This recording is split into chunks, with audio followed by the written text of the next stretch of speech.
Good morning students. ਆਪਣੇ ਪਿਛਲੇ lecture ਹਾਈਡਰੋਸਾਈਕਲਿਕ compounds ਦੇ ਵਿੱਚ ਅਸੀਂ 5 ਮੈਂਬਰਡ ਹਾਈਡਰੋਸਾਈਕਲਿਕ ਕੰਪਾਊਂਡ ਸਟਾਰਟ ਕੀਤੇ ਸੀਗੇ ਔਰ ਫਸਟ ਕੰਪਾਊਂਡ ਅਸੀਂ ਕੀਤਾ ਸੀ ਪਾਇਰੋਲ। ਅਸੀਂ ਪਾਇਰੋਲ ਦੇ ਮੈਥਡ ਆਫ ਪ੍ਰੈਪਰੇਸ਼ਨ ਪੜ੍ਹੇ ਸੀਗੇ। ਹੁਣ ਅਸੀਂ ਕੈਮੀਕਲ ਰਿਐਕਸ਼ਨਸ ਆਫ ਪਾਇਰੋਲ ਜਿਹੜੇ ਹੈ ਉਹ ਸਟੱਡੀ ਕਰਨੇ ਹੈ। ਕੈਮੀਕਲ ਰਿਐਕਸ਼ਨਸ ਪਾਇਰੋਲ ਦੇ ਹੈ, ਚਾਹੇ ਥਾਇਓਫੀਨ ਹੈ ਜਾਂ ਫਿਊਰੀਨ ਹੈ, we know all the compounds they have aromatic character. ਤੇ ਇਹਨਾਂ ਦੇ ਕਾਫੀ ਰਿਐਕਸ਼ਨ ਜਿਹੜੇ ਹੈ ਬੈਂਜ਼ੀਨ ਵਰਗੇ ਰਿਐਕਸ਼ਨਸ ਹੋਣਗੇ, that is electrophilic substitution reaction. ਔਰ ਅਸੀਂ ਇੱਕ ਹੋਰ ਫੀਚਰ ਪੜ੍ਹਿਆ ਸੀਗਾ ਇਹ ਕੰਪਾਊਂਡ ਦੇ ਵਿੱਚ ਕਿ ਜਿਸ ਤਰ੍ਹਾਂ ਨਾਈਟ੍ਰੋਜਨ ਦੀ ਅਸੀਂ ਗੱਲ ਕਰ ਰਹੇ ਹਾਂ ਤਾਂ 2 ਇਲੈਕਟ੍ਰੋਨ ਨਾਈਟ੍ਰੋਜਨ ਡੋਨੇਟ ਕਰ ਰਿਹਾ, whereas each carbon donates 1 electron. Total 6 electrons they are delocalised over 5 atoms, ਜਿਸ ਨਾਲ ਹਰ ਐਟਮ ਦੇ ਉੱਪਰ 1.2 ਇਲੈਕਟ੍ਰੋਨ ਡੈਂਸਿਟੀ ਆ ਰਹੀ ਹੈ, which is more as compared to electron density in case of benzene, in which 6 electrons are delocalized or donated by 6 carbon atoms. So each carbon atom has 1 electron. ਤਾਂ ਅਗਰ ਅਸੀਂ ਬੈਂਜ਼ੀਨ ਨਾਲ compare ਕਰੀਏ ਪਾਇਰੋਲ ਦੀ electron density ਹਰ ਇੱਕ atom ਦੇ ਉੱਪਰ ਉਹ 20% ਜ਼ਿਆਦਾ ਹੈ। So that's why this pyrrole can show some additional reactions which are not shown by benzene and which are shown only by activated benzene rings, ਜਿਸ ਤਰ੍ਹਾਂ ਕਿ ਫਿਨੋਲਸ ਹੈ ਜਾਂ ਐਰੋਮੈਟਿਕ ਅਮੀਨਸ ਹੈ। ਤਾਂ ਸਭ ਤੋਂ ਪਹਿਲਾਂ ਅਸੀਂ ਗੱਲ ਕਰਦੇ ਹਾਂ ਨੋਰਮਲ ਇਲੈਕਟ੍ਰੋਫਿਲਿਕ ਸਬਸਟੀਟਿਊਸ਼ਨ ਰਿਐਕਸ਼ਨ ਸੀ, ਜਿਨ੍ਹਾਂ ਵਿੱਚ ਫਸਟ ਰਿਐਕਸ਼ਨ ਹੈ ਨਾਈਟ੍ਰੇਸ਼ਨ। ਤਾਂ ਨਾਈਟ੍ਰੇਸ਼ਨ ਜੋ ਹੈ that is carried out in presence of mild conditions acetyl nitrate, ਜਾਂ ਫਿਰ ਅਸੀਂ ਨਾਈਟ੍ਰਿਕ ਐਸਿਡ ਪਾ ਕੇ, ਸਲਫਿਊਰਿਕ ਐਸਿਡ ਨਹੀਂ ਪਾਵਾਂਗੇ, ਅਸੀਂ ਇਸ ਦੇ ਵਿੱਚ ਐਸਟਿਕ ਐਨਹਾਈਡਰਾਈਡ ਐਡ ਕਰਾਂਗੇ। ਔਰ ਟੈਂਪਰੇਚਰ ਕੰਡੀਸ਼ਨ ਜਿਹੜੀਆਂ ਬਹੁਤ ਹੀ ਮਾਈਲਡ ਹੈ, ਰੂਮ ਟੈਂਪਰੇਚਰ ਤੋਂ ਵੀ ਲੋ ਟੈਂਪਰੇਚਰ ਅਰਾਊਂਡ 0 to 5 ਡਿਗਰੀ 'ਤੇ ਹੀ ਰਿਐਕਸ਼ਨ ਹੋ ਜਾਏਗਾ। ਔਰ ਇਹਨਾਂ ਸਾਰੇ ਰਿਐਕਸ਼ਨਸ ਦੇ ਵਿੱਚ ਅਗਰ ਅਸੀਂ ਦੇਖੀਏ ਸਬਸਟੀਟਿਊਸ਼ਨ ਜਾਂ ਤਾਂ 2 ਪੋਜੀਸ਼ਨ 'ਤੇ ਹੋ ਰਹੀ ਹੈ ਜਾਂ ਫਿਰ 3 ਪੋਜੀਸ਼ਨ 'ਤੇ ਹੋ ਰਹੀ ਹੈ। So this is known as 2 nitro pyrrole. ਇਸੇ ਤਰ੍ਹਾਂ ਅਗਰ ਅਸੀਂ ਸਲਫੋਨੇਸ਼ਨ ਕਰਨੀ ਹੈ, we need not to add concentrated sulfuric acid, simply sulfur trioxide in presence of pyridine can do the reaction, and again product formation has substituent at 2 position preferably, or in general अगर second position blocked है तो reaction third position पे हो जाएगा। So this is known as pyrrole 2 sulfonic acid। Friedel-Crafts acylation reaction ਦੀ ਗੱਲ ਕਰੀਏ ਤਾਂ ਇਸ ਦੇ ਵਿੱਚ ਵੀ we can see ਕਿ ਇਹਨਾਂ ਦੀ ਰਿਐਕਟਿਵਿਟੀ ਜ਼ਿਆਦਾ ਹੈ। ਨੋਰਮਲੀ ਐਸੀਟਾਈਲੇਸ਼ਨ ਜੋ ਅਸੀਂ ਪੜ੍ਹਦੇ ਹਾਂ that is done in presence of Lewis acid, ਜਿਸ ਤਰ੍ਹਾਂ ਕਿ ਐਨਹਾਈਡਰਸ ਐਲੂਮੀਨੀਅਮ ਕਲੋਰਾਈਡ ਜਾਂ ਐਨਹਾਈਡਰਸ ਫੈਰਿਕ ਕਲੋਰਾਈਡ। ਇੱਥੇ ਵੀ ਅਸੀਂ ਲੂਇਸ ਐਸਿਡ ਯੂਜ਼ ਕਰਨਾ ਹੈ, ਬਟ ਲੂਇਸ ਐਸਿਡ ਜਿਹੜਾ ਹੈ ਅਸੀਂ comparatively weak Lewis acid use ਕਰ ਰਹੇ ਹਾਂ। So that shows more reactivity of pyrrole as compare to benzene ring. ਇਸੇ ਤਰ੍ਹਾਂ ਅਗਰ ਅਸੀਂ ਫਰੀਡਲ-ਕ੍ਰਾਫਟ acylation ਰਿਐਕਸ਼ਨ ਕਰਨਾ ਹੈ, we can carry out reaction at low temperature, so we are getting alkylated product। Halogenation reaction ਦੀ ਅਗਰ ਅਸੀਂ ਗੱਲ ਕਰਦੇ ਹਾਂ ਤਾਂ ਉਸ ਦੇ ਵਿੱਚ ਸਾਡੇ ਕੋਲ ਕਲੋਰੀਨੇਸ਼ਨ, ਬ੍ਰੋਮੀਨੇਸ਼ਨ, ਆਇਓਡੀਨੇਸ਼ਨ ਦੀ ਰਿਐਕਸ਼ਨਸ ਹੋਣਗੇ। ਕਲੋਰੀਨੇਸ਼ਨ ਜਿਹੜਾ ਹੈ ਅਸੀਂ ਸਲਫਿਊਰਾਈਲ ਕਲੋਰਾਈਡ ਨਾਲ ਕਰ ਸਕਦੇ ਹਾਂ, ਜਿਹੜਾ ਕਿ ਕਲੋਰੀਨੇਟਿੰਗ ਏਜੰਟ ਹੈ। ਔਰ ਇਸ ਕੇਸ ਵਿੱਚ ਜਿਹੜੀ ਸਬਸਟੀਟਿਊਸ਼ਨ ਹੈ ਉਹ ਦੋਨੋਂ ਸਾਈਡ 'ਤੇ ਪੋਜੀਸ਼ਨ ਔਰਥੋ ਪੋਜੀਸ਼ਨ 'ਤੇ ਹੋਏਗੀ। ਔਰ ਅਗਰ ਅਸੀਂ ਇੱਕ ਸਾਈਡ ਤੋਂ ਨੰਬਰਿੰਗ ਸਟਾਰਟ ਕਰਾਂਗੇ, so this is second position, third, fourth, fifth. So this is 2,5 dichloropyrrole. ਔਰ bromination is carried out in presence of ethyl alcohol, again at very low temperature 0 to 5 degree centigrade।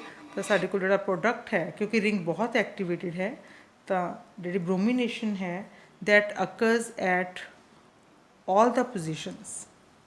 So this is known as 2, 3, 4, 5 tetrabromopyrrole। ਇਸੇ ਤਰ੍ਹਾਂ ਅਗਰ ਅਸੀਂ ਆਇਓਡੀਨੇਸ਼ਨ ਦੀ ਗੱਲ ਕਰੀਏ ਤਾਂ ਆਇਓਡੀਨੇਸ਼ਨ ਅਸੀਂ simply iodine ਔਰ KI ਨੂੰ, ਪੋਟਾਸ਼ੀਅਮ ਆਇਓਡਾਈਡ ਨੂੰ ਵਾਟਰ ਵਿੱਚ ਡਿਜ਼ੋਲਵ ਕਰਕੇ ਹੀ ਰਿਐਕਸ਼ਨ ਕੈਰੀ ਆਊਟ ਕਰ ਸਕਦੇ ਹਾਂ। ਔਰ ਅਗੇਨ ਪ੍ਰੋਡਕਟ ਜੋ ਹੈ that contains iodine at all the positions। So 2, 3, 4, 5 tetraiodopyrrole। ਸੋ ਇਹ ਨੋਰਮਲ ਰਿਐਕਸ਼ਨਸ ਨੇ ਜਿਹੜੇ ਕਿ ਅਸੀਂ ਬੈਂਜ਼ੀਨ ਦੇ ਪੜ੍ਹਦੇ ਹਾਂ, ਬਟ ਇਹ ਰਿਐਕਸ਼ਨਸ ਪਾਇਰੋਲ ਦੇ ਕੇਸ ਵਿੱਚ ਮਾਈਲਡ ਕੰਡੀਸ਼ਨਸ ਦੇ ਵਿੱਚ ਹੋ ਰਹੇ ਨੇ, ਕਿਉਂਕਿ ਰਿੰਗ ਜ਼ਿਆਦਾ ਐਕਟੀਵੇਟਿਡ ਹੈ। ਰੀਜ਼ਨ ਅਸੀਂ ਆਲਰੇਡੀ ਪੜ੍ਹ ਚੁੱਕੇ ਹਾਂ। ਹੁਣ ਕਿਉਂਕਿ ਰਿੰਗ ਐਕਟੀਵੇਟਿਡ ਹੈ ਤਾਂ ਇਸ ਦੇ ਵਿੱਚ ਕੁਝ ਇਸ ਤਰ੍ਹਾਂ ਦੇ ਰਿਐਕਸ਼ਨਸ ਵੀ ਹੋਣਗੇ ਜਿਹੜੇ ਕਿ ਸਿੰਪਲ ਬੈਂਜ਼ੀਨ ਨਹੀਂ ਸ਼ੋ ਕਰਦੀ। ਐਕਟੀਵੇਟਿਡ ਬੈਂਜ਼ੀਨ ਜਿਸ ਤਰ੍ਹਾਂ ਕਿ ਫਿਨੋਲਸ ਜਾਂ ਐਰੋਮੈਟਿਕ ਅਮੀਨਸ ਸ਼ੋ ਕਰਦੇ ਨੇ, ਤਾਂ ਉਸ ਦੇ ਵਿੱਚ ਅਸੀਂ ਇੱਕ ਰਿਐਕਸ਼ਨ ਫਿਨੋਲਸ ਦੇ ਵਿੱਚ ਵੀ ਪੜ੍ਹਿਆ ਸੀਗਾ, ਐਨਾਲੀਨਸ ਦੇ ਵਿੱਚ ਵੀ ਪੜ੍ਹਿਆ ਸੀਗਾ ਕਪਲਿੰਗ ਰਿਐਕਸ਼ਨ। ਸੋ ਕਪਲਿੰਗ ਰਿਐਕਸ਼ਨ ਜਿਸ ਨੂੰ ਅਸੀਂ ਐਜ਼ੋਡਾਈ ਟੈਸਟ ਦੇ ਨਾਮ 'ਤੇ ਲੈਬ ਦੇ ਵਿੱਚ ਵੀ ਕੀਤਾ ਸੀਗਾ। ਸੋ ਇਸ ਦੇ ਵਿੱਚ ਅਸੀਂ ਬੈਂਜ਼ੀਨ ਡਾਈਜ਼ੋਨੀਅਮ ਹੈਲਾਈਡ ਐਡ ਕਰਦੇ ਹਾਂ ਔਰ ਇਸ ਦੇ ਵਿੱਚ ਜਿਹੜਾ ਪ੍ਰੋਡਕਟ ਬਣਦਾ ਹੈ,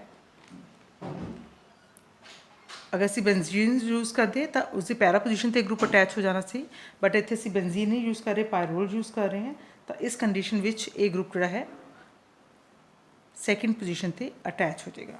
ਸੋ ਸਾਡੇ ਕੋਲ ਐਜ਼ੋ ਪ੍ਰੋਡਕਟ ਬਣ ਜਾਏਗਾ ਔਰ ਇਹ ਰਿਐਕਸ਼ਨ ਜਿਹੜਾ ਹੈ ਅਦਰਵਾਈਜ਼ ਫਿਨੋਲਸ ਜਾਂ ਐਰੋਮੈਟਿਕ ਅਮੀਨਸ ਦਾ ਕੈਰੈਕਟਰਿਸਟਿਕ ਰਿਐਕਸ਼ਨ ਹੈ।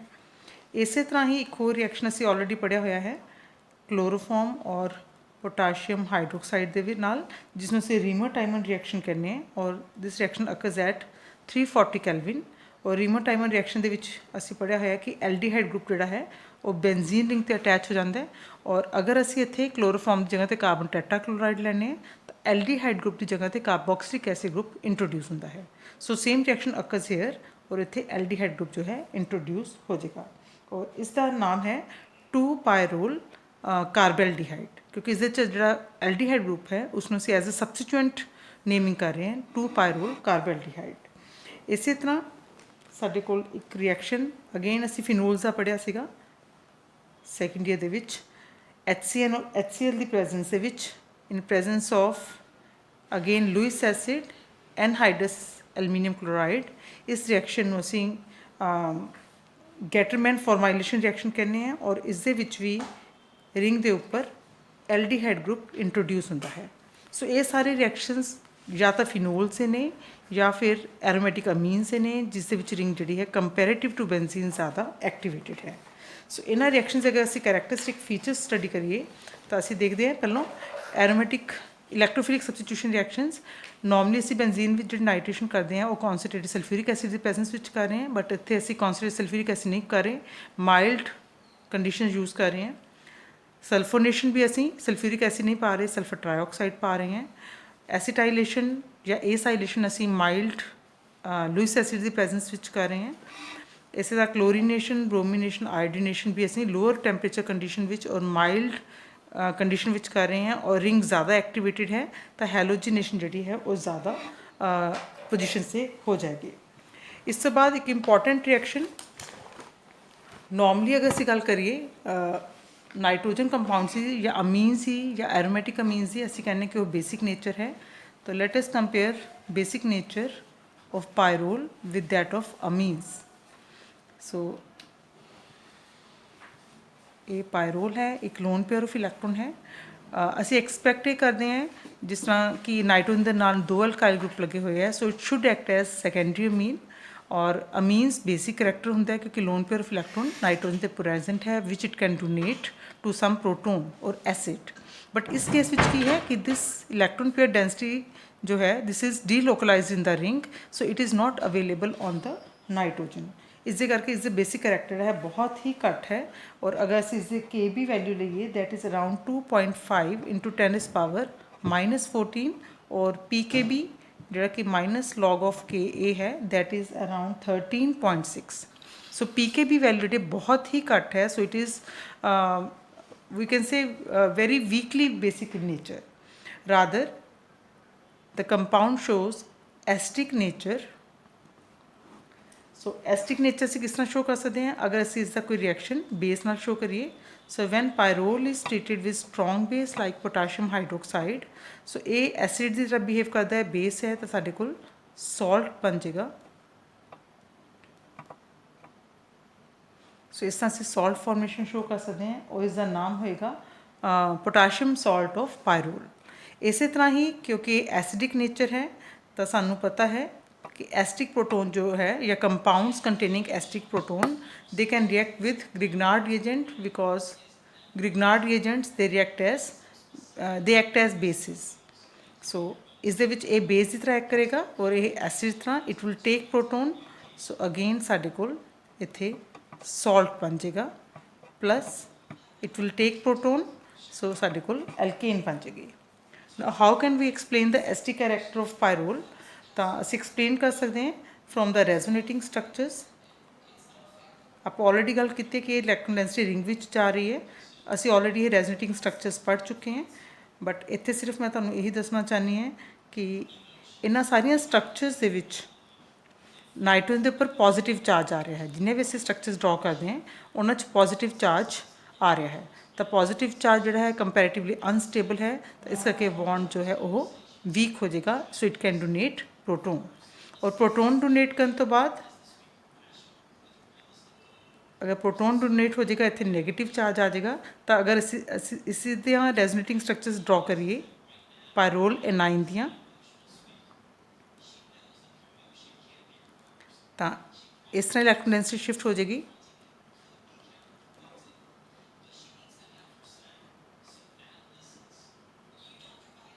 सो असी इस तरह इसके रेजोनेटिंग स्ट्रक्चर जो ड्रॉ कर सकते हैं। So if you compare resonating structures of pyrrole with corresponding A9, we know number of resonating structures may be same, but in case of pyrrole there is charge separation among the resonating structures ਜਿਹੜੇ ਕਿ ਇਸ ਨੂੰ unstable ਕਰਦੀਆਂ ਹੈ, ਔਰ ਇਹ ਵਾਲੇ structures ਜਿਹੜੀਆਂ ਹੋਣਗੀਆਂ ਇਹਨਾਂ ਦੀ ਕੰਟਰੀਬਿਊਸ਼ਨ ਘੱਟ ਜਾਏਗੀ, ਔਰ ਪਾਇਰੋਲ ਕੰਪੈरेटिवली ਅਸੀਂ ਕਵਾਂਗੇ ਲੈਸ ਸਟੇਬਲ ਹੈ ਐਜ਼ ਕੰਪੇਅਰ ਟੂ ਇਟਸ ਐਨਾਈਨ, ਜਿਸ ਦੇ ਵਿੱਚ ਕੋਈ ਚਾਰਜ ਸੈਪਰੇਸ਼ਨ ਨਹੀਂ ਹੋ ਰਹੀ, ਸਿਰਫ ਇੱਕ ਜਿਹੜਾ ਚਾਰਜ ਹੈ ਉਹ ਰਿੰਗ ਵਿੱਚ ਡਿਸਪਰਸ ਹੋ ਰਿਹਾ ਹੈ ਵਿਚ ਲੀਡਸ ਟੂ ਸਟੇਬਿਲਿਟੀ। ਸੋ ਇਸ ਕਰਕੇ ਇਸ ਦੀ ਐਸਟਿਕ ਨੇਚਰ ਅਸੀਂ ਸਟੱਡੀ ਕਰਦੇ ਹਾਂ। ਇਸ ਤੋਂ ਬਾਅਦ ਸਾਡੇ ਕੋਲ ਆ ਗਿਆ ਹੈ ਇੱਕ ਹੋਰ ਇੰਪੋਰਟੈਂਟ ਰਿਐਕਸ਼ਨ ਜਿਹੜਾ ਕਿ ਅਸੀਂ ਫਿਨੋਲਸ ਦਾ ਪੜ੍ਹਿਆ ਸੀ, ਕੋਲਬੇ ਸ਼ਿਮਿਟ ਰਿਐਕਸ਼ਨ। ਸੋ ਕੋਲਬੇ ਸ਼ਿਮਿਟ ਰਿਐਕਸ਼ਨ ਵਿੱਚ ਅਸੀਂ ਫਿਨੋਲਸ ਦੇ ਰਿਐਕਸ਼ਨ ਦੇ ਵਿੱਚ ਸਟੱਡੀ ਕੀਤਾ ਹੈ ਕਾਰਬਨ ਡਾਈਆਕਸਾਈਡ ਨਾਲ reaction under pressure and heating. ਤਾਂ ਇਸ ਦੇ ਵਿੱਚ ਕਾਰਬੋਕਸਿਲਿਕ ਐਸਿਡ ਗਰੁੱਪ ਜੋ ਹੈ ਉਹ ਰਿੰਗ ਵਿੱਚ ਇੰਟਰੋਡਿਊਸ ਹੋ ਜਾਏਗਾ, ਬਟ ਕਿਉਂਕਿ ਸੈਕਿੰਡ ਔਰ ਥਰਡ ਦੋਨੋਂ ਹੀ ਪੋਜੀਸ਼ਨ ਜਿਹੜੀਆਂ ਹੈ ਉਹ रिएक्ट करते हैं। So we can get pyrrole 2 carboxylic acid और पायरोल 3 कार्बोक्सिलिक एसिड। इसे का रीमर टाइमर रिएक्शन से पढ़िया सीगा, उस पायरोल 2 कार्बेल्डिहाइड या पायरोल 3 कार्बेल्डिहाइड प्रोडक्ट बनेगा। Then we have another reaction जिसमें असी रिडक्शन रिएक्शन कहने हैं।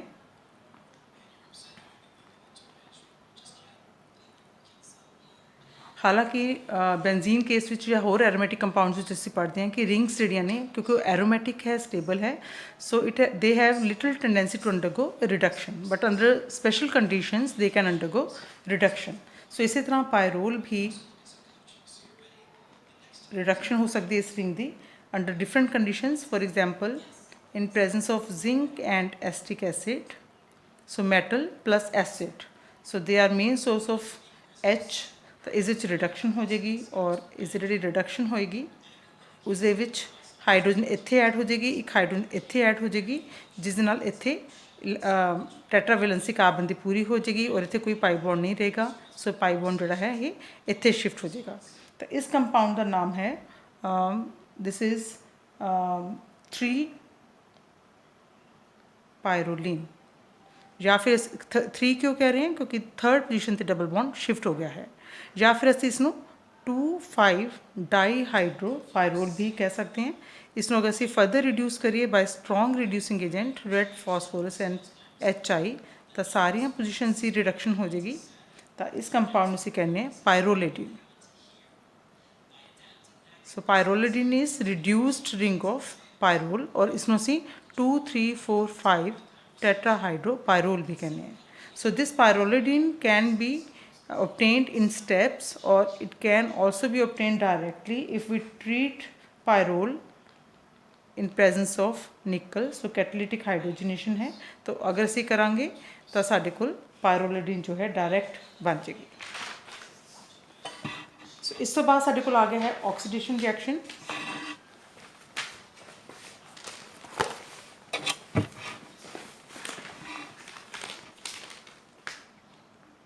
सो ऑक्सीडेशन दे विच असी इसी ऑक्सीडेशन कर सकते हैं। So we have to use strong oxidising agent like chromium oxide in presence of solvent acetic acid. So जिस नाल रिंग विच ऑक्सीडेशन हो जाएगी और इस तरह का प्रोडक्ट बन जाएगा ऑक्सीडाइज प्रोडक्ट। और अगर तुसी तुहानूं याद होवे तां साडे कोल ਸਬਸਟੀਟਿਊਟਡ ਕਾਰਬੋਕਸਿਲਿਕ ਐਸਿਡ ਦੇ ਅਸੀਂ ਪੜ੍ਹਿਆ ਸੀ ਕੰਪਾਊਂਡ ਜਿਸ ਨੂੰ ਅਸੀਂ ਮੈਲਿਕ ਐਸਿਡ ਕਹਿੰਦੇ ਸੀਗੇ।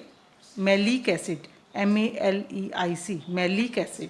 ਤਾਂ ਅਗਰ ਐਸਿਡ ਨੂੰ ਅਸੀਂ ਅਮੋਨੀਆ ਨਾਲ ਰਿਐਕਟ ਕਰਵਾ ਦਈਏ ਤਾਂ ਸਾਡੇ ਕੋਲ ਅਮਾਈਡ ਬਣ ਜਾਂਦਾ ਹੈ। ਬਟ ਕਿਉਂਕਿ ਇਸ ਦੇ ਵਿੱਚ ਦੋਨੋਂ ਸਾਈਡ ਤੋਂ ਅਮਾਈਡ ਲਿੰਕੇਜ ਹੈ ਤਾਂ ਇਸ ਦਾ ਨਾਮ ਜਿਹੜਾ ਹੈ ਮੈਲਿਕ ਈਮਾਈਡ। ਸੋ ਆਈ ਮੈਂ ਆਲਰੇਡੀ ਦੱਸ ਚੁੱਕੀ ਹਾਂ। ਇਹ ਅਸੀਂ ਤਾਂ ਲਗਾਉਂਦੇ ਅਗਰ ਦੋਨੋਂ ਸਾਈਡ 'ਤੇ ਰਿੰਗ ਦੇ ਵਿੱਚ ਅਮਾਈਡ ਲਿੰਕੇਜ ਹੋਵੇ। ਇਸੇ ਤਰ੍ਹਾਂ ਅਗਰ ਅਸੀਂ ਇਸ ਕੰਪਾਊਂਡ ਨੂੰ ਮੈਲਿਕ ਐਨਹਾਈਡਰਾਈਡ ਨਾਲ ਟ੍ਰੀਟ ਕਰੀਏ ਤਾਂ ਨੋਰਮਲੀ ਜਿਹੜਾ ਇੱਕ ਰਿਐਕਸ਼ਨ ਹੈ ਡੀ-ਜ਼ੈਲਡਰ ਰਿਐਕਸ਼ਨ ਹੁੰਦਾ ਹੈ, ਉਹ ਆਪਾਂ ਬਾਅਦ ਵਿੱਚ ਸਟੱਡੀ ਕਰਾਂਗੇ। ਬਟ ਇਸ ਕੇਸ ਵਿੱਚ ਉਹ ਡੀ-ਜ਼ੈਲਡਰ ਰਿਐਕਸ਼ਨ ਨਹੀਂ ਹੋਏਗਾ, simply A group second position ਤੇ ਸਬਸਟੀਟਿਊਟ ਹੋ ਜਾਏਗਾ। Normal expected reaction of pyrrole substitution at second position. ਤਾਂ ਇਸ ਤਰ੍ਹਾਂ ਸਾਡੇ ਕੋਲ ਇੱਕ ਪ੍ਰੋਡਕਟ ਬਣ ਜਾਏਗਾ। Then a very important reaction of pyrrole is ring expansion reaction. So ring expansion means 5-membered ring है, but under certain condition it can expand to 6-membered ring. So इस केस ਵਿੱਚ अगर ਅਸੀਂ reaction ਕਰਦੇ हैं potassium salt of pyrrole when treated with chloroform in presence of sodium ethoxide which is used as a base instead of potassium hydroxide which was used in Riemer-Teimer reaction. So Riemer-Teimer reaction the he conditions ਨੇ। तो ਇਸ ਦੇ ਵਿੱਚ ਕੀ ਹੋਏਗਾ, ਇੱਥੇ ਡਾਈਕਲੋਰੋਕਾਰਬੀਨ product ਬਣੇਗਾ ਜੋ ਕਿ ਇੰਟਰਮੀਡੀਏਟ ਹੁੰਦਾ ਹੈ ਕਾਰਬੀਨ। ਸੋ ਉਹ ਕਾਰਬੀਨ ਰਿੰਗ ਦੇ ਵਿੱਚ ਸੈਕਿੰਡ ਪੋਜੀਸ਼ਨ ਤੇ ਜਾ ਕੇ ਅਟੈਚ ਹੋਏਗਾ ਇਸ ਤਰੀਕੇ ਨਾਲ। ਸੋ ਇਹ ਸੌਰੀ ਇੱਥੇ ਡਬਲ ਬੌਂਡ ਖਤਮ ਹੋ ਜਾਏਗਾ। ਸੋ ਇੱਥੇ ਸਾਡੇ ਕੋਲ ਇਹ ਅਟੈਚ ਹੋ ਜਾਏਗਾ ਟੂ ਫਾਰਮ 3-ਮੈਂਬਰਡ ਰਿੰਗ ਔਰ ਉਸ ਤੋਂ ਬਾਅਦ ਇਹ ਰਿੰਗ ਜਿਹੜੀ ਹੈ ਐਕਸਪੈਂਡ ਹੋ ਜਾਏਗੀ ਔਰ ਸਾਡੇ ਕੋਲ 6-ਮੈਂਬਰਡ ਰਿੰਗ ਬਣ ਜਾਏਗੀ ਜਿਸ ਵਿੱਚ ਨਾਈਟ੍ਰੋਜਨ ਜੋ ਹੈ ਹੈਟਰੋ ਐਟਮ ਹੈ ਜਿਸ ਨੂੰ ਅਸੀਂ ਪੀਰੀਡੀਨ ਕਹਿੰਦੇ ਹਾਂ ਔਰ ਇੱਕ ਕਲੋਰੀਨ ਜੋ ਹੈ ਅਗਰ ਇਸ ਨੂੰ first position, second position, third, fourth, fifth, six ਇਸ ਤਰ੍ਹਾਂ ਨੰਬਰਿੰਗ ਕਰਦੇ ਹਾਂ ਤਾਂ ਥਰਡ ਪੋਜੀਸ਼ਨ 'ਤੇ chlorine attach ho jayega. So this is known as 3-chloropyridine. So this is important reaction of pyrrole to undergo ring expansion reaction. So ਇਹ ਤੁਸੀਂ reaction study ਕਰੋ ਔਰ ਅਗਰ ਤੁਹਾਨੂੰ ਕੋਈ doubt ਹੈ ਤਾਂ ਤੁਸੀਂ ਮੈਨੂੰ ਪੁੱਛ ਸਕਦੇ ਹੋ।